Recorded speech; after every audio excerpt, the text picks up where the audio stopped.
Hi friends, welcome back to my channel. வீட்டில் ஒரு தூசி கூட இல்லாமல் க்ளீனாக வச்சுக்க ஹேங்கரை யூஸ் பண்ணி பாருங்கள். அது என்ன டிப்புன்றதை வீடியோவில் டீட்டெயிலாக சொல்லியிருக்கேன். ஸோ வீடியோவை ஸ்கிப் பண்ணாமல் பாருங்கள். இது கூடவே நம்ம டெய்லி செய்யக்கூடிய ஒவ்வொரு வேலைகளையும் கஷ்டமே இல்லாமல் ஈஸியாக செய்யறதுக்கு தேவையான முக்கியமான ஒரு சில டிப்ஸ் அண்ட் ட்ரிக்ஸும் ஷேர் பண்ணியிருக்கேன். இன்னும் நம்ம சேனலை நீங்கள் சப்ஸ்கிரைப் பண்ணாமல் பார்த்துட்டு இருக்கீங்கன்னா மறக்காமல் சப்ஸ்கிரைப் பண்ணிக்கோங்க. கூடவே இருக்கிற பெல் பட்டனையும் கிளிக் பண்ணிக்கோங்க. அப்போ தான் நான் வீடியோஸ் போடும்போது உங்களுக்கு நோட்டிஃபிகேஷன் வரும், நீங்களும் மிஸ் பண்ணாமல் பார்க்கலாம். ஃபர்ஸ்ட் டிப் என்னன்னு பார்க்கலாம். இட்லி அவிச்ச துணியை எப்படி ஈஸியாக க்ளீன் பண்ணலாம் அப்படிங்கிறத பார்க்கலாம். இட்லி அவிச்சதுக்கு அப்புறமா அந்த துணியை அப்படியே போட்டுட்டோம் அப்படின்னா காஞ்சி போன மாதிரி ஆகிடும். ஒரு கிளாஸில் கொஞ்சமாக தண்ணி ஊற்றிட்டு அதில் அந்த துணியை போட்டு வச்சிட்டிங்க அப்படின்னா எப்பயுமே ஈரப்பதத்தோடு இருக்கும். க்ளீன் பண்ணுறதும் ரொம்ப ஈஸியாக இருக்கும்.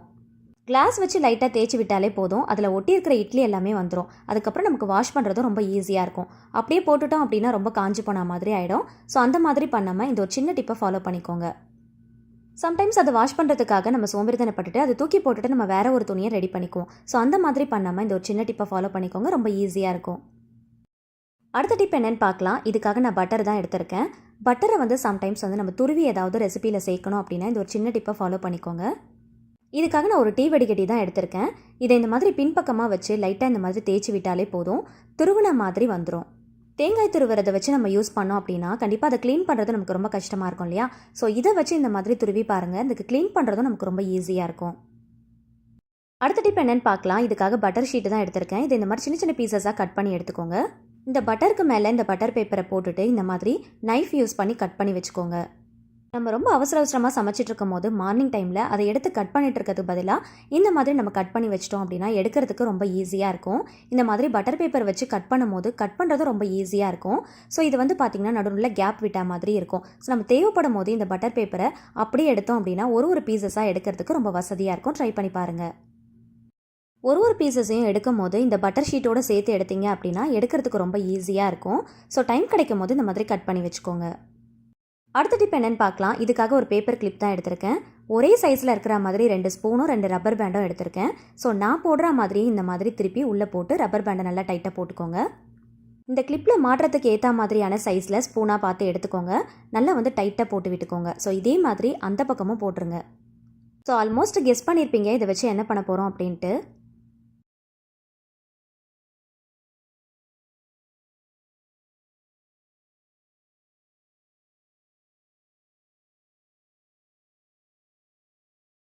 நம்மக்கிட்ட டான்லாம் இல்லை அப்படின்னா சப்பாத்தி பூரி எல்லாம் எடுக்கிறதுக்கோ இல்லை அப்பளம் பொரிக்கிறதுக்கோ இந்த வந்து டான் மாதிரி யூஸ் பண்ணிக்கலாம்.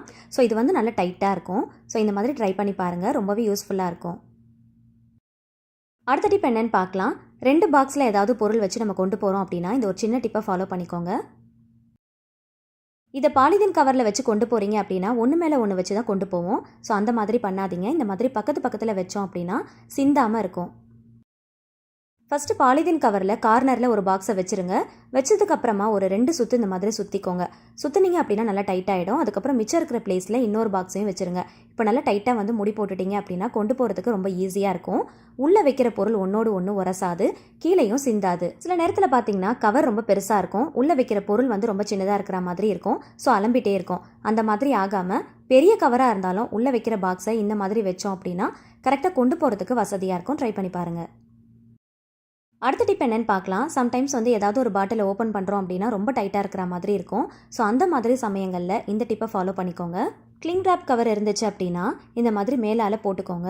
இந்த மாதிரி கரெக்டான சைஸ்க்கு போட்டு கட் பண்ணிவிட்டு இப்போ இதை வச்சு லைட்டாக திறந்தாலே போதும். நல்லா க்ரிப்பாக இருக்கிறதுனால ரொம்ப ஈஸியாக திறந்துடலாம்.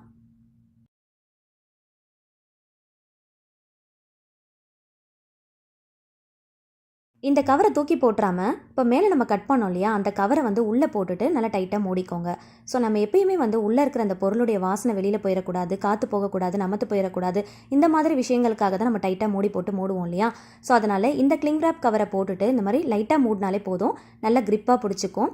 ஓப்பன் பண்ணுறதும் நமக்கு ரொம்ப ஈஸியாக இருக்கும். அடுத்த டிப் என்னென்னு பார்க்கலாம். இந்த மாதிரி ஹேண்டில் டைப்பில் இருக்கிற பேன்லாம் யூஸ் பண்ணுறோம் அப்படின்னா அந்த ஹேண்டிலில் கார்னரில் ஒரு ஹோல் மாதிரி கொடுத்துருப்பாங்க. நம்ம யூஸ் பண்ணுற ஸ்பூனாக இருக்கட்டும், கரண்டியாக இருக்கட்டும், கீழே வைக்காமல் அந்த ஹேண்டில்லே நம்ம போட்டு விட்டுட்டோம் அப்படின்னா நமக்கு எடுக்கிறதுக்கும் வைக்கிறதுக்கும் ரொம்ப ஈஸியாக இருக்கும். ட்ரை பண்ணி பாருங்கள். அடுத்த டிப் என்னென்னு பார்க்கலாம். இதுக்காக நான் ஒரு ஹேங்கர் தான் எடுத்திருக்கேன். ஒரு பில்லோ கவர் எடுத்திருக்கேன். இதை பேக் சைடில் திருப்பி விட்டுக்கோங்க.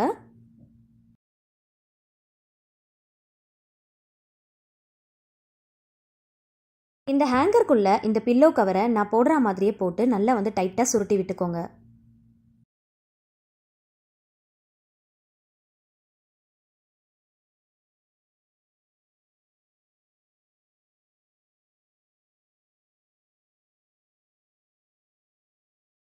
இது கழண்டு வராமல் இருக்கிறதுக்காக 2 சைடுமே சணல் கயிறை வச்சு நல்லா டைட்டாக கட்டிக்கோங்க.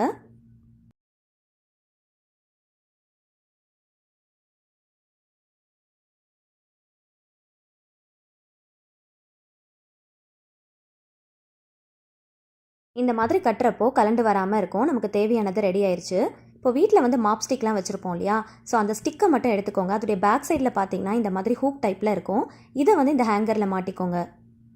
இந்த ஹேங்கரை மாட்டுறதுக்கு இந்த மாப் ஸ்டிக் வந்து கரெக்டாக இருக்கும். ஸோ இந்த மாதிரி ஸ்டிக் இருந்துச்சு அப்படின்னா பார்த்து எடுத்துக்கோங்க. கண்டிப்பாக எல்லார் வீட்லேயுமே மாப் ஸ்டிக் இருக்கும் இல்லையா, ஸோ அதை வந்து யூஸ் பண்ணிக்கோங்க. இதை யூஸ் பண்ணி நம்ம ஃபேன் தான் க்ளீன் பண்ண போகிறோம். இந்த ஃபேனில் பாருங்கள் எவ்வளோ தூசி இருக்குன்னு. ஸோ கீழே இருந்து எட்டாத உயரத்தில் இருக்கிற அந்த ஃபேனை வந்து க்ளீன் பண்ணுறது ரொம்ப கஷ்டமான விஷயமா இருக்கும். சீலிங் ரொம்ப ஹைட்டாக இருந்துச்சு அப்படின்னா ஃபேனும் பார்த்தீங்கன்னா ரொம்ப ஹைட்டில் தான் இருக்கும். ஸோ அதை க்ளீன் பண்ணுறதுக்கு கண்டிப்பாக நமக்கு ஸ்டூலோ இல்லை லேடரோ தேவைப்படும். ஸோ அது ரெண்டுமே இல்லாத டைமில் இந்த டிப் கண்டிப்பாக ரொம்பவே ஹெல்ப்ஃபுல்லாக இருக்கும். நம்ம நிற்கிற இடத்துல இருந்தே ஈஸியாக க்ளீன் பண்ணுறதுக்கு எவ்வளோ ஹைட்டில் இருந்தாலும் இந்த மாதிரி டிப்பை ஃபாலோ பண்ணி க்ளீன் பண்ணி பாருங்கள். ரொம்ப ஈஸியாக க்ளீன் பண்ணிடலாம். இந்த ஹேங்கரை அந்த ஃபேனில் மாட்டி க்ளீன் பண்ணுறது ரொம்ப ஈஸியாக இருக்கும். இப்போ நான் உங்களுக்கு மாட்டி காட்டியிருக்கேன், நீங்கள் வீடியோவில் பார்த்தாலே தெரியும். இப்போது மேல் பக்கமாக க்ளீன் பண்ணுறதுக்கு இந்த ஹேங்கரை அப்படியே திருப்பிட்டு மாட்டிக்கோங்க. மாட்டிட்டு அதுக்கப்புறமா அந்த ஹூக்கில் வந்து இந்த ஸ்டிக்கை மாட்டிட்டு இந்த மாதிரி இழுத்து இழுத்து விட்டீங்க அப்படின்னா அதில் இருக்கிற தூசி எல்லாமே கீழே விழுந்துடும். இந்த ஹேங்கரை யூஸ் பண்ணுறதுனால ஃப்ரண்ட் சைடு மட்டும் இல்லாமல் பேக் சைடில் இருக்கிற அந்த டஸ்ட்டையும் ஈஸியாக க்ளீன் பண்ணி எடுத்துடலாம். யாருடைய ஹெல்ப்பும் இல்லாமல் நம்மளே செய்யறதுக்கு இந்த டிப் ரொம்பவே ஹெல்ப்ஃபுல்லாக இருக்கும். இப்போ பாருங்கள் எவ்வளோ தூசி விழுந்திருக்கு. ஸோ எல்லாத்தையுமே மொத்தமாக க்ளீன் பண்ணிட்டேன். ரொம்ப எட்டி எட்டி க்ளீன் பண்ணணும் அப்படிங்கிற அவசியம் கூட இருக்காது. இந்த ஹேங்கரை நம்ம மாட்டி விட்டுட்டு நம்ம தேய்க்கும் போது அதில் இருக்கிற டஸ்ட் எல்லாமே ரொம்ப ஈஸியாக கீழே விழுந்துடும். ஸோ ஃபேனில் இருக்கிற டஸ்ட்டை க்ளீன் பண்ணுறதுக்கு ரொம்பவே ஹெல்ப்ஃபுல்லாக இருக்கும். கண்டிப்பாக ட்ரை பண்ணி பாருங்கள். இப்போ நான் ஃபுல்லாக க்ளீன் பண்ணிட்டேன். இப்போ பார்த்தீங்கனாலே தெரியும் ஃபஸ்ட்டு எந்த அளவுக்கு டஸ்ட் இருந்துச்சு, இப்போ பார்க்குறதுக்கு எந்த அளவுக்கு பளிச்சுன்னு இருக்குன்னு பாருங்கள். யாருடைய ஹெல்ப்பும் இல்லாமல் நீங்களே செய்யலாம். ட்ரை பண்ணி பாருங்கள். அடுத்த டிப் என்னன்னு பார்க்கலாம். பட்டர் ஷீட்லாம் நீங்கள் கட் பண்ணுறீங்க அப்படின்னா இந்த ஒரு சின்ன டிப்பை ஃபாலோ பண்ணிக்கோங்க. இதோடைய கார்னரில் கட் பண்ணுறதுக்கு ஏற்ற மாதிரி தான் கொடுத்துருப்பாங்க. இதை நம்ம அப்படியே வச்சு கட் பண்ணோம் அப்படின்னா இந்த பேப்பர் வந்து கரெக்டாக ஈவனாக ஒரே ஷேப்பில் வராது. ஸோ இந்த மாதிரி பாக்ஸை வந்து ஃபுல்லாக மூடிக்கோங்க. தேவையான அளவுக்கு மட்டும் பேப்பரை வெளியில் விட்டுட்டு இப்போ கட் பண்ணிங்க அப்படின்னா ஒரே ஷேப்பில் கொஞ்சம் கூட கிழியாமல் அழகாக கட் பண்ணி எடுக்கிறதுக்கு ரொம்பவே ஈஸியாக இருக்கும். ட்ரை பண்ணி பாருங்கள். அப்படியே கட் பண்ணும்போது பேப்பர் ஏடாகூடமாக வரும். ஸோ தேவையான ஷேப்பில் கரெக்டாக கட் பண்ணுறதுக்கு இந்த ஒரு சின்ன டிப்பை ஃபாலோ பண்ணிக்கோங்க. அடுத்த டிப் என்னன்னு பார்க்கலாம். ஃப்ரிட்ஜில் எல்லா கவுண்டர்லேயுமே ஸ்பேஸ் அதிகமாக இருக்கும். ஆனால் ஃப்ரீசரில் மட்டும் ஸ்பேஸ் ரொம்ப கம்மியாக தான் இருக்கும். ஸோ அந்த மாதிரி டைமில் அதிகமான பொருள் வைக்கணும் அப்படின்னா நம்ம யூஸ் பண்ணுற பொருளை இந்த மாதிரி மடிச்சுட்டு அதோடைய டோரில் இந்த மாதிரி பாக்ஸ் மாதிரி கொடுத்துருப்பாங்க இல்லையா, அதில் கிளிப்பு போட்டு நம்ம ஸ்டோர் பண்ணி வச்சுக்கலாம். ஸோ இந்த மாதிரி பண்ணும்போது நிறைய பொருளை வைக்கிறதுக்கு நமக்கு ரொம்பவே யூஸ்ஃபுல்லாக இருக்கும். ட்ரை பண்ணி பாருங்கள். ஸோ இந்த வீடியோவில் நான் ஷேர் பண்ணியிருக்கிற ஒவ்வொரு டிப்ஸும் கண்டிப்பாக உங்களோட டே டு டே லைஃப்பில் நீங்கள் செய்யக்கூடிய ஒவ்வொரு வேலைகளையும் ஈஸியாக செய்கிறதுக்கு ரொம்பவே ஹெல்ப்ஃபுல்லாக இருக்கும். ஸோ ஒவ்வொரு டிப்ஸையும் கண்டிப்பாக ட்ரை பண்ணி பாருங்கள். அதுலேயும் இந்த க்ளீனிங் டிப்ஸை கண்டிப்பாக ட்ரை பண்ணி பார்த்துட்டு எந்த அளவுக்கு ஹெல்ப்ஃபுல்லாக இருந்துச்சுன்னு மறக்காமல் ஃபீட்பேக் சொல்லுங்கள். வீடியோ பிடிச்சிருந்துச்சுன்னா லைக் பண்ணுங்கள், ஃப்ரெண்ட்ஸ் அண்ட் ஃபேமிலிஸ் கூட ஷேர் பண்ணிக்கோங்க. சேனலை மறக்காமல் சப்ஸ்கிரைப் பண்ணிட்டு தொடர்ந்து சப்போர்ட் பண்ணுங்கள். Thank you so much. கீப் வாட்சிங்.